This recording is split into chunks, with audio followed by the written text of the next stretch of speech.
Round 2 of Sports Talk up next with your hosts Phil Kornblut, Will Pelagic, and the Professor Tom Hayes. Don't leave us hanging. Join the show, 800-956-7266.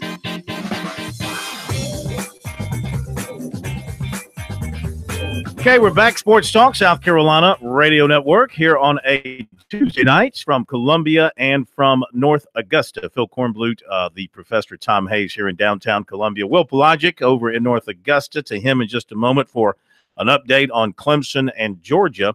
Down in Charleston, they're underway. USC and the Citadel, a 1-2-3 inning for Mr. Sabo in his first starts for the Bulldogs, his first appearance. No, I think he pitched out of the bullpen, if I remember earlier. His first start, though, on the season for the Bulldogs, and he gets a 1-2-3 inning from the Gamecocks in the top of the first. Yes, this will be his 7th appearance. He's got 3 saves, but again, his first start. So a good start for him. Cortez fouled out to the catcher. Rowe struck out swinging. Tolbert grounded out to third. Now back to North Augusta, the new park there where Clemson and Georgia are breaking things in. Things are moving along there. Will, what's going on? No score, top of the second, Corn. Georgia, in its opening half of the inning, got the leadoff man on, but he was gunned down via a stolen base, or at least a caught stealing, rather. Trying to strike him out, throw him out, they'll play. They got a 2-out hit, stolen base, and then an error into center field with the throw from the catcher, Kyle Wilkie, which moved into third, but Spencer Strider battles back to strike out the final man of the inning and end the threat.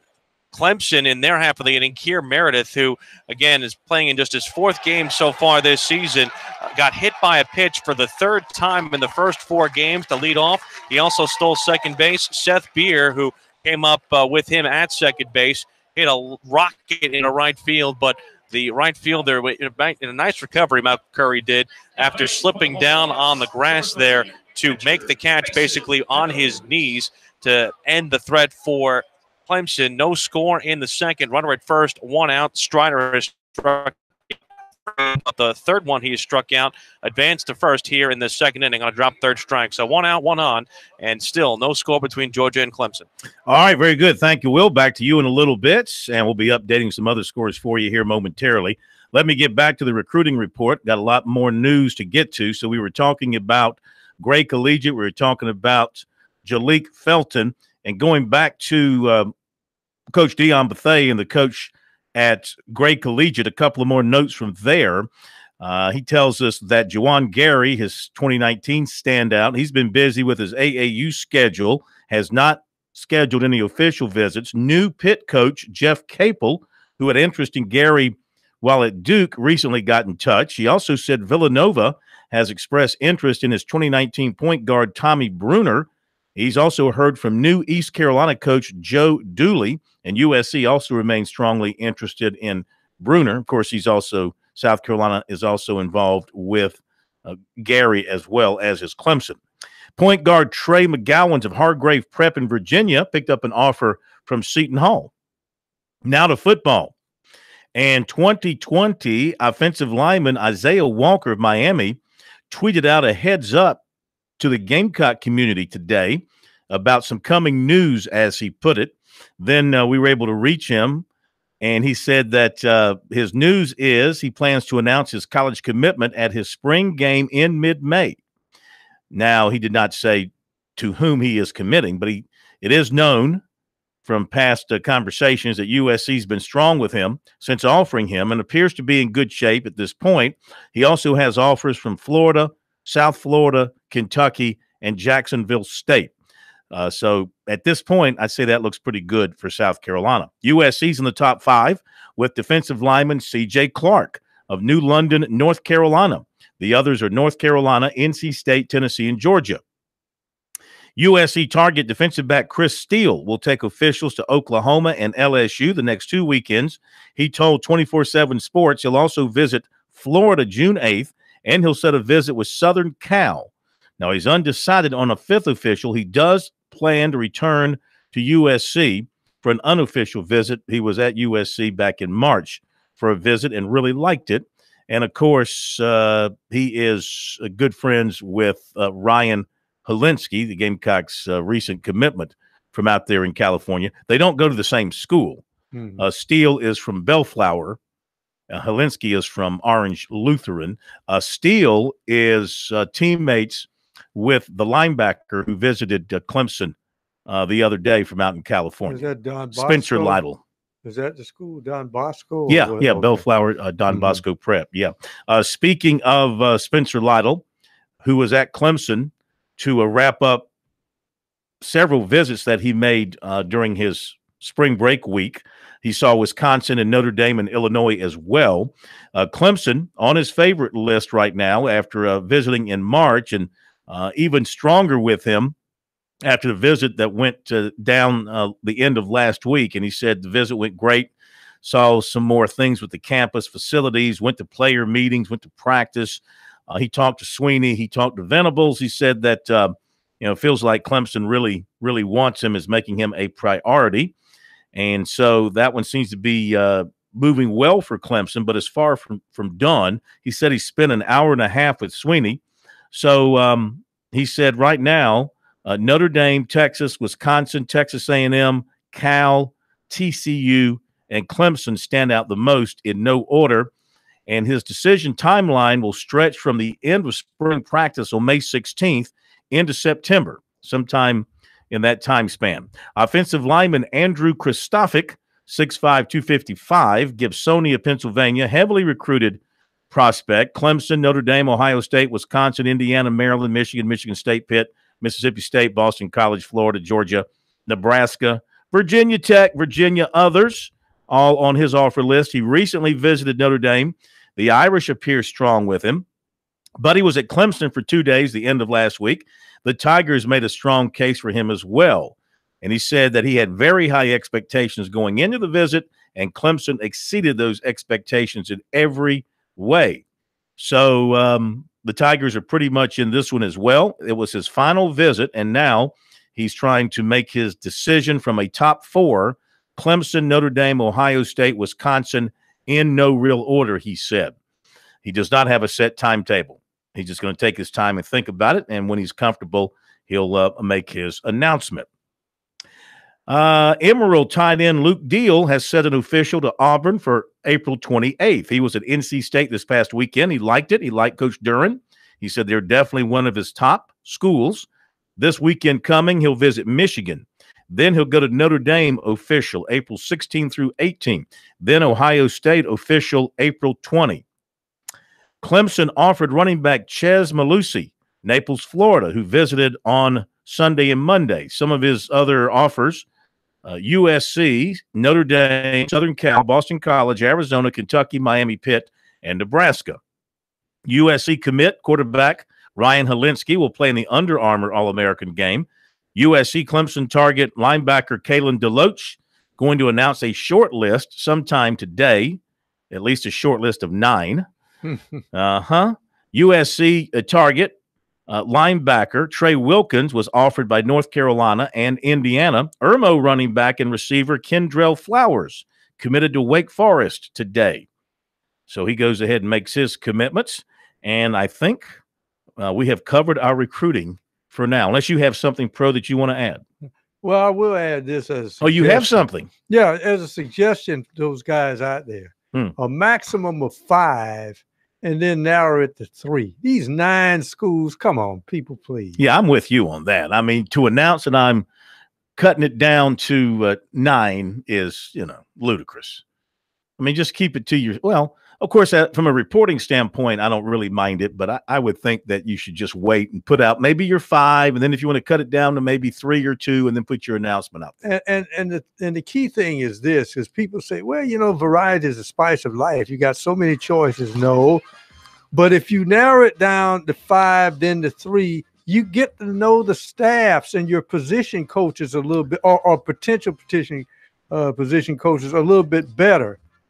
Well, because some of them are going to fall by the wayside by the time you make a decision because they may not be there. I am happy to know that it's just not Yankee Stadium where Stanton has a problem seeing the baseball. He just struck out in his first at bat as a Yankee in Fenway Park. So I guess strikeouts tend to travel with you. Back in a moment.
Sports Talk is the sports talk show of Main Street, South Carolina. From the coast to the mountains, we cover it all.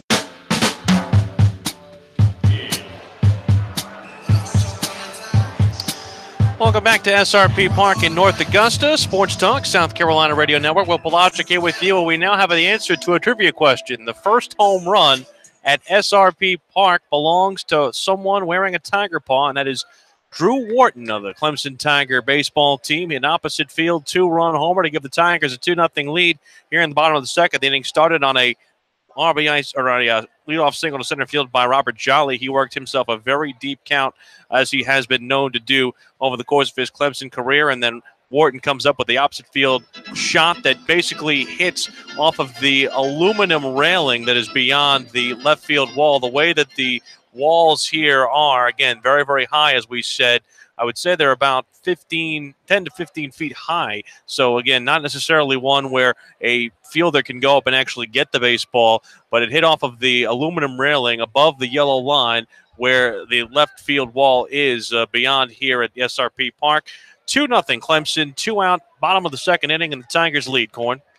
All right, sounds good. Down at Joe Riley Park in Charleston, Citadel and USC, they are scoreless. Bulldogs got a hit in their half of the first, but could not get the runner home, so they are scoreless as they play now in the top of the second inning. Let's update some other baseball for you here tonight. Around the state and around the SEC and the ACC, Tennessee leading Tennessee Martin 1-0. That's top of the third. It's Winthrop with a 3-1 lead on Furman in the top of the fifth. Winthrop 8-4 in the Big South at this point. Bottom of the fourth, Florida and Florida State 3-1. This is why when I see this, and like Georgia Tech, this is why I appreciate what we're doing in our state with the USC-Clemson baseball rivalry. Play it in March. Actually, you know what? The weather is better in March than it is in April. It was warmer in March than it is now. And play it on a weekend. Use your big-time starters and have yourself a true series to test the two teams rather than playing here on a Tuesday, there a Tuesday the next week, another. You know, we did that in our state for many years. Had 4 games spread over 4 different Wednesdays, I think it was, and spread over like a couple of months. Now, the way that we do it here in our state can't be matched. I don't know if any other states do it that way with their big rivalry series, but that's the way to do it. All right, so it's 3-1 Florida, bottom of the fourth. Mercer is leading Georgia Tech 4-0. Top of the fourth, Mercer is 26-8. Appalachian State is leading North Carolina 1-0. Are they playing that game in Charlotte? Is that one of those games in Charlotte? I'm not 100% sure. I'm just thinking out loud. Appalachian's up 1-0 in the fourth. Louisville leading Northern Kentucky 6-2. Bottom of the fourth, it's Charleston Southern and Charlotte 2-2. Bottom of the eighth. Duke leading Davidson 1-0.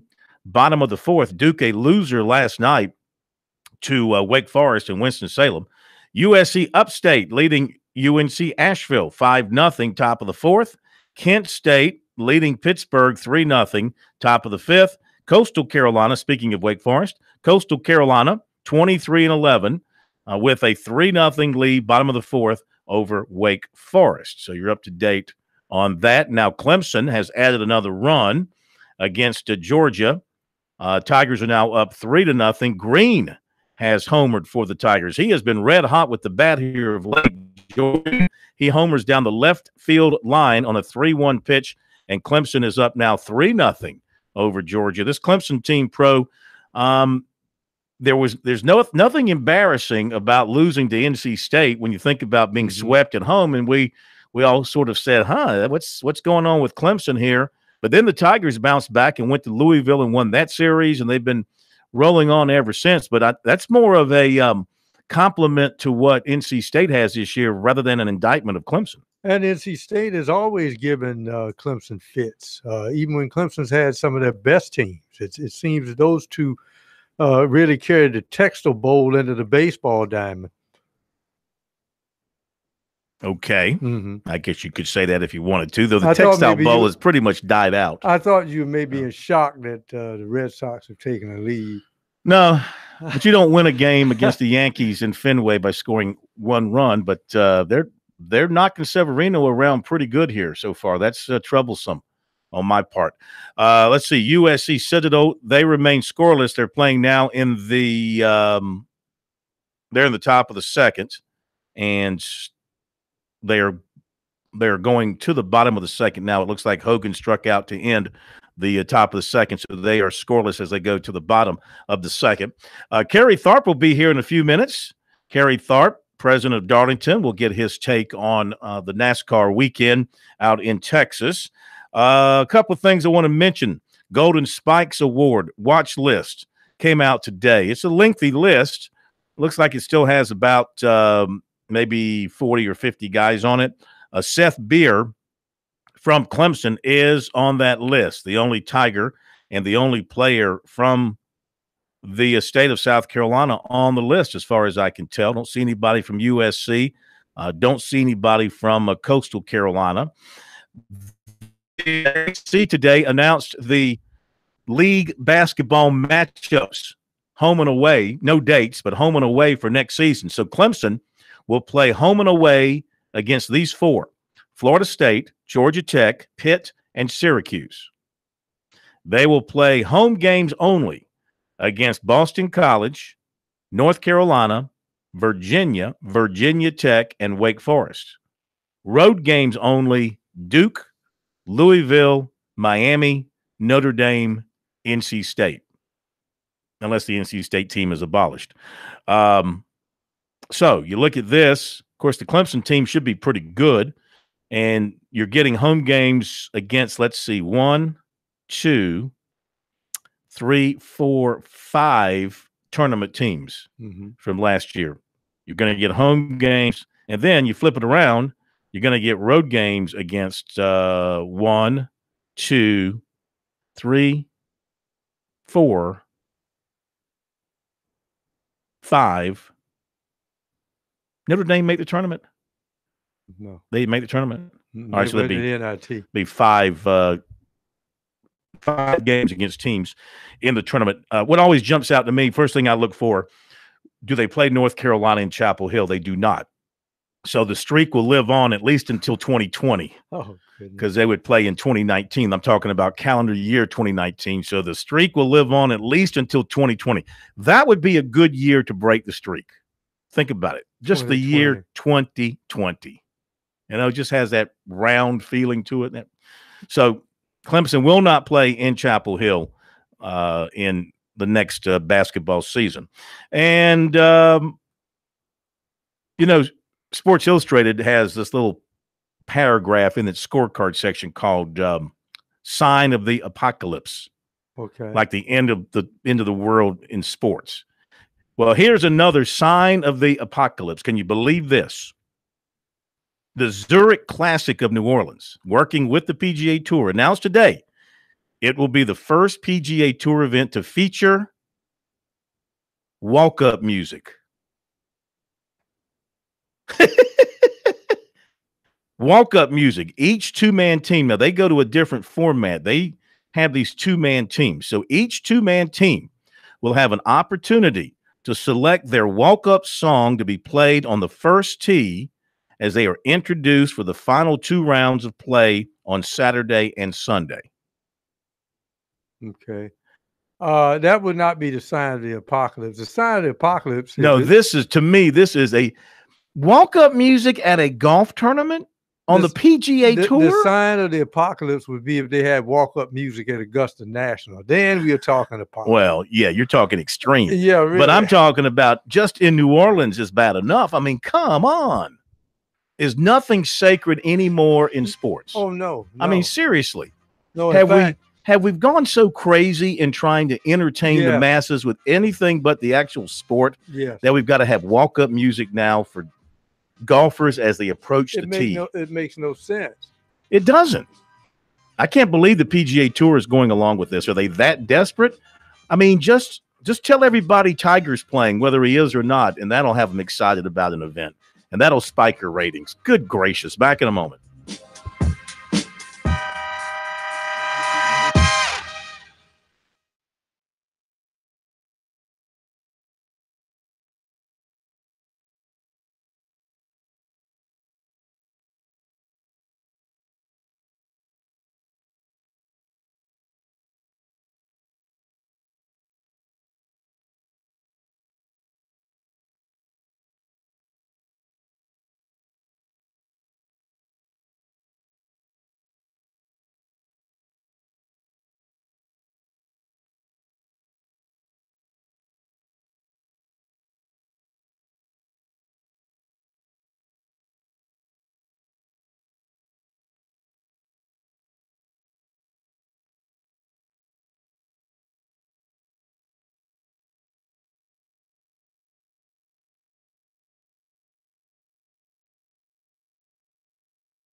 These guys, they never sleep.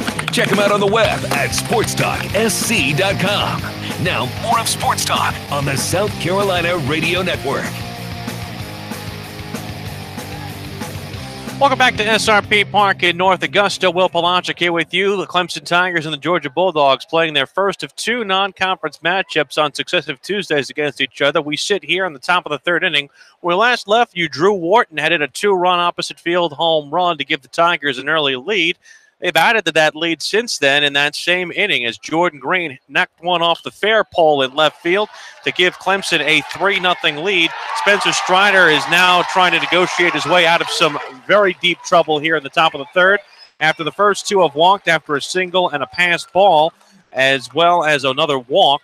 to Georgia. An infield single off a bunt has loaded the bases, and now Spencer Strider, who has just completed pitch number 44, now has bases loaded. Nobody out here in the top of the third. Clemson trying to hold a 3-0 lead, Corn. By the way, it's the foul pole, not the fair pole. No, the foul pole. It's the fair pole. Foul. If it hits the pole, the ball is fair. Mm-hmm. So why would it be called the foul pole? Because if it misses to the left, listen, you might be in the Hall of Fame, but it's a fair pole because the ball is fair when it hits it. But what do they historically call it? It's the fair pole. No, but what do they historically call it? I don't care what they historically call it. I care about the rules of baseball. Y'all want to change everything. Everything. You're the walk-up music guy. It's the foul pole. I'm all for walk-up music. Anything to put butts in the seats, man. I care about the almighty dollar. It's the foul pole, and it's RBIs, not RBI. Not 10 RBI. It's 10 RBIs. I hate it when these young announcers refer to multiple RBIs as RBI, because it says runs batted in, of course, if you write it out, but it's an individual measurement of a statistical note. You wouldn't say if you've got, 10 inches of wire, you wouldn't say I've got 10 inch of wire, 10 inches of wire.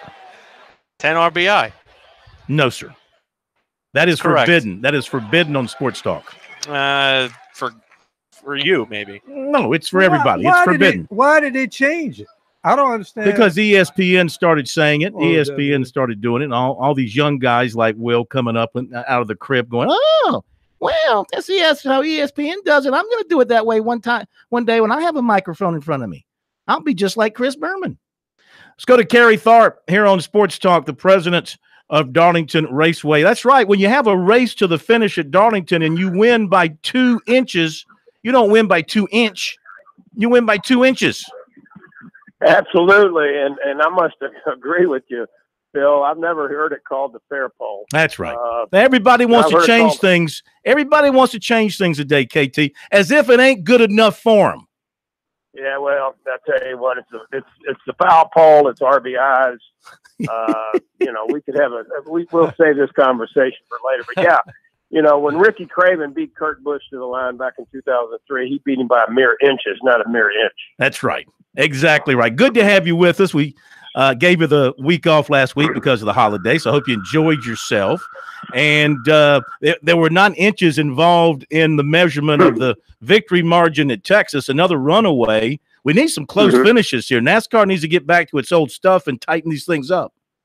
Well, it does, and we're going to going to Bristol this weekend, so maybe that'll happen. That's usually kind of a hard charging race that has some close finishes, and so let's hope that happens. But Kyle Busch gets in the winning column this weekend, or this past weekend at Texas, and certainly he's been knocking on the door a little bit this year, but to get him in the win column as he heads to Bristol, which is a track that he's had a lot of success at, probably bodes well for that 18 team as they start this spring part of the season. Yeah, absolutely. Let me mention here real quick, down at Charleston, USC has broken through against the Citadel to take a 1-0 lead.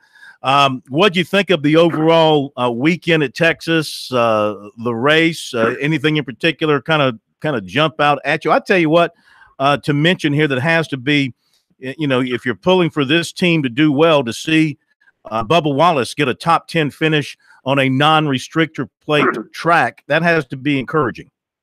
Yeah, it really was. He had a good run out there, and I think there was a lot of conversation and a lot of positive karma coming out of that race for him. Eric Jones had a real strong run, the number 20 car, the young driver over Joe Gibbs Racing. He had a very strong run, and Harvick certainly ran well again. Shows that he's going to be around probably the entire season as a contender. But I agree with you. I think the Bubba Wallace showing was very promising, and hopefully that's there's going to be more of that before the season's over with. Well, you mentioned Harvick. He's done pretty well this time in Bristol. I think he's got a couple of wins. Is this his race coming up this Sunday to win? Well, Tom, I tell you, he's very good there, but there are several other drivers that I think probably I would lean towards, and Kyle Busch is one of them. Brad Keselowski is one of them as well. Those two, I think, would probably be the ones that I would look at for this weekend to get the victory lane. Brad Keselowski has not yet got the victory lane this season, so maybe he breaks through and wins on Sunday. But Kyle Busch has won a bunch over there. Keselowski's won some. Jimmy Johnson is I think, the defending race winner. So, is this going to be the weekend that he actually breaks through and gets into victory lane? It's been a long dry spell for the 48 team.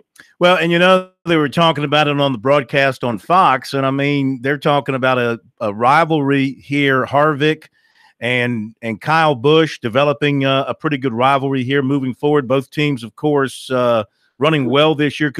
And they both have those personalities that kind of keep them on the edge. It doesn't take much to set off either one of those cats. Absolutely, and I would love to see that rivalry heat up because Kevin Harvick is a big competitor. Certainly, Kyle Busch is a big competitor as well, and certainly both of them, I think, former champions and are certainly capable of winning each and every week. So I would love to see that rivalry heat up between those two. I think Harvick has certainly got off to a great start so far this season, and I know he was upset the other day that they didn't win, and so I like that kind of fire in him, and hopefully that'll continue as the season continues to unfold. All right, big news today for NASCAR, and I guess everybody can exhale for a little bit as NASCAR and Monster Energy announced that they've signed an agreement extending the sponsorship through next season at the very least. Right. And that drink will continue to be the official energy drink of NASCAR. So that's good news for the organization. It is. And, Monster certainly came upon the scene last year as our entitlement sponsor, and they've been in the sport for a while. Of course, they're so prevalent in all of motorsports and a lot of different types of extreme sports. But I think last year was a big learning year for them. They learned a lot about the sport, about how they can interact in the sport. I think this year it's going a lot better from what I understand. And it's great that they're coming back. They're a great brand. They really get to the younger generation and the younger crowd. So I think it's good news today that they're going to be back for at least 2019 and hopefully several years beyond that. Well, you need some stability. I mean, it's the beautiful thing about Winston all those years was it just gave NASCAR stability and identification. And then I guess it was Nextel / Sprint for many, many years. Right. But you need somebody to kind of hang in there for the long haul and stabilize things and give the league that identity once again. Well, I agree, and we're one of the few leagues, if any league, that is sponsored by a corporate sponsor, and so I think it is important to have that stability, that consistency. You get people to understand what your brand's all about, and realize that you are the Monster Energy NASCAR Cup Series, and so I think that that first year was probably a lot of learnings on both sides, and so. I think it's great that they're coming back, and I agree with you, Phil. I think it's very, very important to have some consistency when it comes to your entitlement sponsor. KT, we thank you, my man. Have yourself a great rest of the week. Bristol, always wild and woolly. I think the weather's going to turn spring-like finally, and they'll have some good weather for that, and we should have a great race to talk about with you next week. Sounds good. Thank you. Thank you very much. Kerry Tharp, the president of Darlington, here on Sports Talk, where he says – it's a foul pole, and it's RBIs, and he knows because he's an El Presidente. Be right back.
Now back to Sports Talk, South Carolina's most listened to sports talk show for more than 30 years.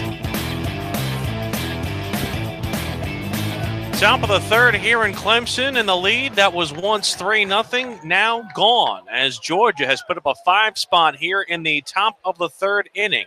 We'll tell you how they got it here. A single, a walk, and then a single on a bunt that loaded the bases. Spencer Strider with a bases-loaded walk, and then a sacrifice fly allowed to bring the first 2 runs of the inning in. He ends up throwing 2 wide to the ensuing batter, Michael Curry, and Monty Lee decides he's had enough and then goes and opts for Travis Marr out of the bullpen, who inherits a 2-0 count, throws 1 out of the zone, then throws a strike, and then the 3-1 pitch to Michael Curry is blasted not only beyond the left field wall, but hits the building beyond the left field wall that is still under construction. A 3-run homer for Michael Curry, 5 runs in so far for Georgia here in the third inning. Still only 1 man out. It's 5-3 Georgia here as we play still top of the third in North Augusta. Okay, thank you, Will. And we'll try and hit you back up one more time before we sign off. That's surprising that Marr gave up the big fly, 0.96 ERA coming in. That was in ACC action. Overall for him on the season, he's been very good. Well, 2.70 overall, but almost unhittable in ACC play. 3-0 on the year, and he had not allowed a home run up until that one. Okay, so can we say, is it midweek pitching, or we can make a snap judgment and say the ball carries in that new ballpark? I don't know, but I would say that Clemson's efforts tonight have been marred by that pitch. Oh, no. I like it. You like that one, Brian? Thumbs up? Yeah, Brian gives me the thumbs up. That did hit the foul pole. USC with a 2-0 lead on the Citadel. They're in the bottom of the third. Gamecocks scoring a little while ago in the top of the third inning. They have 2 runs on 3 hits. And trying to look at this as a game tracker that Citadel uses, and it's kind of hard to I don't see where I can go back to a previous inning. But I'll just tell you USC is up 2-0 at this point. Let's update other baseball that we're following. It's Tennessee 1-0 over Tennessee Martin. That's in the 4th. Auburn Samford. Samford up 4-0 on Auburn. Remember the great start that Auburn had to the season? Yes. We went way up in the polls. They're 4-8 in the SEC now. Wow. And they're trailing Samford, which is a pretty good team, I guess, 4-0. Alabama leading UAB 3-2, bottom of the second. And Western Kentucky, Vanderbilt scoreless in the 1st. Winthrop 3-1 on Furman in the 6th. Mercer 4-0 on Georgia Tech in the 5th. Florida 3-1 on Florida State in the 5th. Louisville 6-2 on Northern Kentucky in the 5th. Appalachian 1-0 on North Carolina in the 5th. Duke 1-0 on Davidson. That's top of the 5th. And Charlotte 3-2 defeats Charleston Southern. Charlotte defeats Charleston Southern 3-2. Kent State leading Pitt 3-0 top of the 6th. Upstate 5-1 over Asheville in the 4th. Coastal hammering Wake Forest now 8-0 in the bottom of the 5th inning. A couple of other things to pass along of major importance that we have seen here in the last little bit. A question about on our Twitter feed, if Felton goes to Clemson, the writer says, I think he'd have to sit for 2 years. I've investigated that and looked it up, looked at the ACC bylaws. He would have to sit 1 year, but he loses that year. Right. So unlike if he were to transfer somewhere else and redshirt and still have that year of eligibility, if you transfer within your league and you're not a grad transfer, it's a 1 year penalty, but you lose that year of eligibility. So he'd have 2 years to play 2 in that situation. And then Deshaun Murray, who started out at PC, transferred to Auburn, announced tonight that he is going to leave Auburn, but he's not sure if he's going somewhere else as a grad transfer or he's going to go to professional basketball. So he is opting to leave Auburn after 1 year. Is it 1 year? I think he played 1 year there. Yeah. All right. And let's see if there's anything else I want to mention. Did that. Last night we didn't have a chance really to talk about the South Carolina Athletic Hall of Fame and the people who are going to be honored outside of the inductees. I mean, thank you. You mentioned my thing, but I want to mention these other folks. Didn't really get a chance to get into it deeply, but Tim Beret, longtime SID at Clemson, will receive the Bobby Richardson Sportsmanship Award. And that's a great honor for him as he is retiring from Clemson after this year.